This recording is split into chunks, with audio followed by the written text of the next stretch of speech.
जनता की अदालत में आए हैं, बहुत बहुत धन्यवाद। आप दिल्ली के अलग अलग हिस्सों से आए हैं।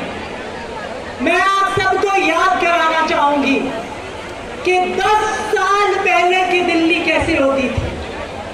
10 साल पहले की दिल्ली में इस तपती हुई गर्मी में लंबे लंबे पावर कट लगा करते थे। 2015 में अरविंद केजरीवाल जी की सरकार बनने से पहले 2014 तक की गर्मी में 8-8 घंटे के पावर कट दिल्ली में लगा करते थे। लंबे लंबे पावर कट लगने के बावजूद महंगे महंगे बिजली के बिल आया करते थे और एक सामान्य मिडिल क्लास का परिवार सोचता था कि बिजली का बिल देने के लिए घर का कोई और खर्चा काटना पड़ेगा, बिजली बिल देने के पैसे नहीं होते थे आम परिवार के पास। कच्ची कॉलोनियों में, झुग्गी झोपड़ियों में महिलाओं को घंटों तक पानी के टैंकर के इंतजार में खड़ा होना पड़ता था। हाथ में एक कनस्तर लेके पानी के टैंकर का इंतजार करती थी। पानी की पाइपलाइन नहीं होती थी कच्ची कॉलोनियों में और झुग्गी झोपड़ियों में। सरकारी स्कूलों का जो हाल होता था, जहां आम परिवारों के, गरीब परिवारों के बच्चे जाते थे, स्कूल के अंदर घुसिए तो सबसे पहले टॉयलेट की बदबू आती थी। ऐसे होते थे दिल्ली के सरकारी स्कूल। ना बैठने के लिए टेबल कुर्सी होती थी, ना ब्लैक बोर्ड होता था, ना पंखा होता था, ना पीने को पानी होता था, ना पढ़ाने के लिए टीचर होते थे। ये था 10 साल पहले दिल्ली के सरकारी स्कूलों का हाल। परिवार में कोई एक व्यक्ति बीमार हो जाए तो सरकारी अस्पताल इतने बदहाल होते थे कि कोई अपने परिवार के सदस्य को लेके जाना नहीं चाहता था। अपने जेवर गिरवी रख के, अपना घर गिरवी रख के महंगे महंगे प्राइवेट अस्पतालों में भी गरीब लोग अपने बच्चों का इलाज कराते थे। जो कच्ची कॉलोनियों में रहते थे, कच्ची कॉलोनियां नर्क से कम नहीं होती थी। न सड़क थी, न पानी था, न सीवर था, न नाली थी। दिल्ली के लोग परेशान थे।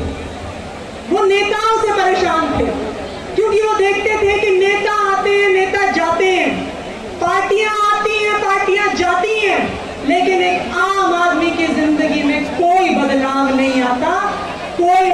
उनकी जिंदगी संघर्ष से भरी रहती है। लेकिन 2015 में दिल्ली में एक चमत्कार हो गया।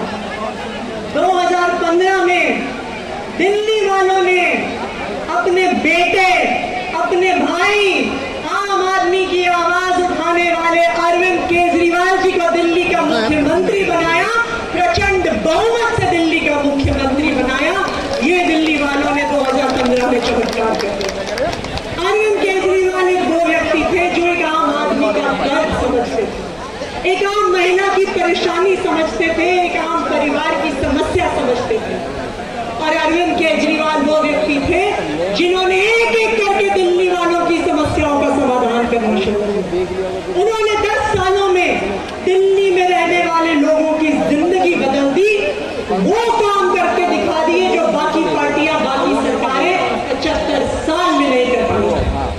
दिल्ली अब वो एक लौता राज्य है जहां पे तपती हुई गर्मी में भी 24 घंटे बिजली आती है और 24 घंटे बिजली आने के बाद भी बिजली का बिल 0 आता है। ये है अरविंद केजरीवाल की दिल्ली, ये है अरविंद केजरीवाल का दिल्ली। वो एक लौता राज्य है जहां पे सरकारी स्कूलों ने प्राइवेट स्कूलों को पीछे छोड़ दिया है, जहां माता पिता अपने बच्चों को प्राइवेट स्कूल से निकाल कर सरकारी स्कूलों में एडमिशन करवाते हैं। ये है अरविंद केजरीवाल की दिल्ली, ये है अरविंद केजरीवाल की सरकार। दिल्ली एक इकलौता राज्य है जहां पे सरकारी अस्पताल में, जहां पे मोहल्ला क्लिनिक में चाहे 500 रुपए का इलाज कराना हो, चाहे 50 लाख रुपए का इलाज कराना हो, शानदार इलाज होगा, बिल्कुल फ्री इलाज होगा। किसी भी दिल्ली वाले को एक पैसा नहीं खर्च करना पड़ेगा। अपनी बहनों को फ्री बस यात्रा करवाई। आज 11 लाख महिलाएं रोज अरविंद केजरीवाल जी की वजह से डीटीसी बसों में बस यात्रा करती हैं, स्कूल जाती हैं, कॉलेज जाती हैं, नौकरी पे काम करने को जाती हैं, सिर्फ अपने भाई अरविंद केजरीवाल जी की वजह से। जो काम पिछले 10 साल से अरविंद केजरीवाल जी ने किया, भारतीय जनता पार्टी इससे परेशान हो गई। एक तरफ अरविंद केजरीवाल जी हैं जो दिल्ली के गरीबों के लिए काम करते हैं, आम लोगों के लिए काम करते हैं, और दूसरी तरफ भारतीय जनता पार्टी है जो गरीब विरोधी पार्टी है, गरीबों को परेशान करने का काम करती है। आप देखने जाइए, पिछले कुछ साल में दिल्ली के हर हिस्से में भारतीय जनता पार्टी की केंद्र सरकार एक एक करके झुग्गियां तोड़ रही है, गरीबों को बेघर कर रही है। आप देखने जाइए किस तरह से भारतीय जनता पार्टी ने पिछले 6 महीने से बुजुर्गों की पेंशन रोक दी। आप देखने जाइए पिछले 6 महीने से गरीब विधवाओं की पेंशन रोक दी। अभी जैसे सौरभ भाई बता रहे थे, भारतीय जनता पार्टी की क्रूर केंद्र सरकार ने, उनके एलजी साहब ने 10,000 गरीब परिवार से आने वाले बस मार्शलों की नौकरी छीन ली, उन्हें सड़क पर ले आए, उनको बेघर कर दिया, घर चलाने का खर्चा नहीं छोड़ा। ये है भारतीय जनता पार्टी। हमने पिछले कुछ दिनों में देखा कि पहले भारतीय जनता पार्टी गरीब लोगों को, बस मार्शलों को नौकरी से निकालती है और उसके बाद उनको बरगलाती है, उनकी गंदी रंग के साथ गंदी राजनीति करती है। लेकिन कल भारतीय जनता पार्टी की सारी गंदी राजनीति एक्सपोज हो गई। जो वादा भारतीय जनता पार्टी के विधायकों ने किया कि हम जाएंगे, एलजी साहब से रेजोल्यूशन साइन कराएंगे, सारी विधानसभा में जो वादा किया वो वादा उन्होंने झुठला दिया। कल भारतीय जनता पार्टी के विधायक आए हमसे मिलने के लिए, उन्होंने कहा कि कैबिनेट में पास करो।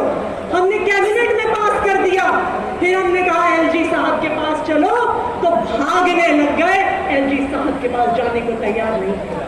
क्यों? क्योंकि ये गरीब विरोधी हैं, क्योंकि इनके बच्चे तो बने बीसीसीआई के चेयरमैन और हमारे बच्चे बस मार्शल भी ना रहे। ये है भारतीय जनता पार्टी की गंदी राजनीति। आज आपके बीच आए हैं हम लोग, जनता की अदालत में आए हैं। क्यों? क्योंकि भारतीय जनता पार्टी ने अरविंद केजरीवाल जी के खिलाफ, आम आदमी पार्टी के खिलाफ संघर्ष किया। हमारे नेताओं को जेल में डाला, हमारे मंत्रियों को जेल में डाला, हमारे मुख्यमंत्री को जेल में डाला। जब अरविंद केजरीवाल जी की जमानत हुई तो सुप्रीम कोर्ट ने केंद्र सरकार के मुंह पे तमाचा मारा।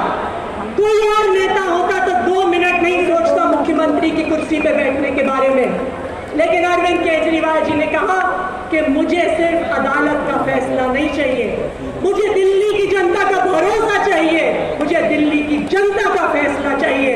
और अब मैं मुख्यमंत्री की कुर्सी पे तभी बैठूंगा जब दिल्ली की जनता मुझ पे भरोसा दिखाएगी, जब दिल्ली की जनता मेरी ईमानदारी पे भरोसा दिखाएगी। तो क्या दिल्ली वाले आने वाले चुनाव में अरविंद केजरीवाल जी को फिर से मुख्यमंत्री की कुर्सी पे बैठाने के लिए तैयार है? तैयार है? पीछे वाले भी अपने हाथ खड़े करके दिखाइए। क्या अरविंद केजरीवाल जी को चुनाव के बाद मुख्यमंत्री की कुर्सी पे बैठाने को तैयार है? तैयार है?